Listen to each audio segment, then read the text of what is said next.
So, all right.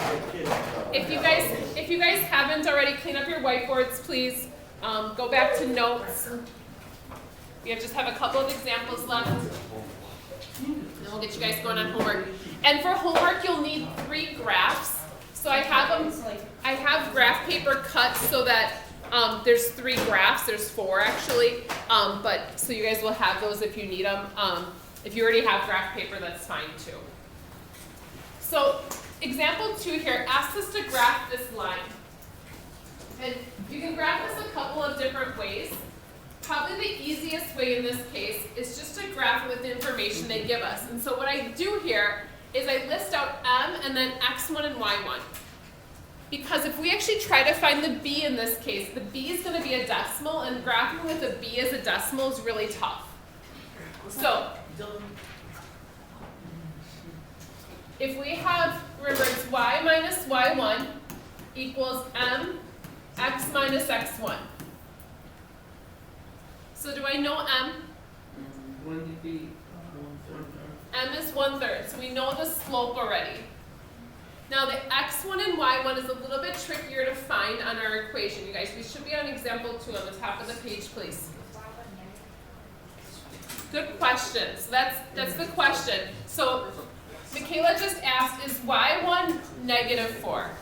What do you think? -2. Yeah, so this is really confusing, you guys. Let me explain. Carson has, guys, can you stop talking, please? What's up? It has to be -2. Yeah, it has to be. It's a confusing idea because the way the formula is set up, these are already negative. So what that means is the x1 and y1 are actually the opposite signs of what they look like. And I think that's almost why Michaela said, wait, is it -4? Like, I mean, that doesn't sound, it's not quite that straightforward. So it looks like the opposite signs. I'm going to write that here. And that's because of the formula. And again, I was not there when they came up with this formula, so don't blame me. Don't shoot the messenger, but we're just kind of using what they gave us here. So, yeah, the 2 is really going to be a -2 for my x. It looks like the opposite of what it looks like. It looks like positive, it's actually negative. And then the 4 is actually going to be, rather than -4, it's going to be +4. So good catch, those of you guys who caught it, or even just got kind of like the questioning mind in there, that's okay. So this is where point slope form is a little bit tricky. But if I have a point and I have the slope, I can graph this. So I'm going to graph it starting with this point. Oh, that's really large there. So -2, 4. So I'm going to put that dot on the graph. And then I'm going to do my slope. My slope is 1/3. So tell me what I'm going to do. Up 1/3. It's positive, so we should be going uphill. Up 1/3. Up 1/3. Up 1/3. I can also go down 1, back 3. So if you notice, there's not a good y-intercept for this one. And that's okay because they're not asking us for the y-intercept this time. So you'll have to do a little bit of graphing with point slope form. So it's kind of being good with being able to graph things different ways. Great. Your line is off. I know. You only go through 2 points. Yeah. Let me move it. That's better. Technology is a wonderful thing. There we go. All right, it's a little bit better. Is that more acceptable, Carson? No. No? What? No, it's good. It's hitting all the points. I'm messing with you. Tough crowd. All right, let's flip to the last one here. It says write the equation of the line in point slope form from the line below. So, again, point slope form is the new form we just talked about.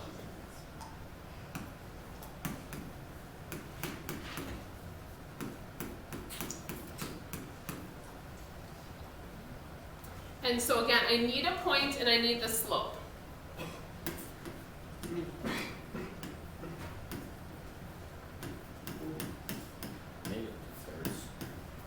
All right, so you figured out the slope already. So first of all, I heard you say negative, which is really good. You realize it's going downhill. And he said -2/3. So he went down 2 over 3. So finding that slope from a graph should be pretty easy. You don't have to do the slope formula. We just do rise over run. So negative 2/3, very good. Yeah, what else do you have, Carson? It'll be negative 1 up 1 at the starting point. Yeah, so, and you could use either starting point. So this is another case where you can use either point. So you said negative 1 up 1. So Carson said negative 1, 1 as his x1 and y1. So he went up, back 1, up 1. What's the other point you could use as well? Does anyone else see it? The other point you could use, Tucker? Over 4 up 3. Negative 4 up 3. So you could use either of these 2 points. It doesn't matter which one you use. You can use either one to write our equation here. So either one, you get to use, choose your own adventure here, very exciting. We get to choose either one. So we're going to use the slope for sure, and we can use either one as our x1 and y1. So I do y minus y1, so my y minus 1. My slope is a negative 2/3. And then I do x minus x1, x minus a negative 1, so it'll be x plus 1. So that's one version of this. Or, and you don't need them both, if you had chosen negative 4, 3, you would have done y minus 3. You do your slope.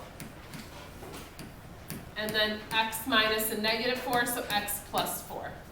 So either one is perfectly fine. So one or the other, you do not need both. All right, so I'm gonna get you guys some graph paper. I think there's 3 graphs in our homework for, 3, I have 3 graphs. Well, if you're big, the little pinky fingers going over there. Oh. That's what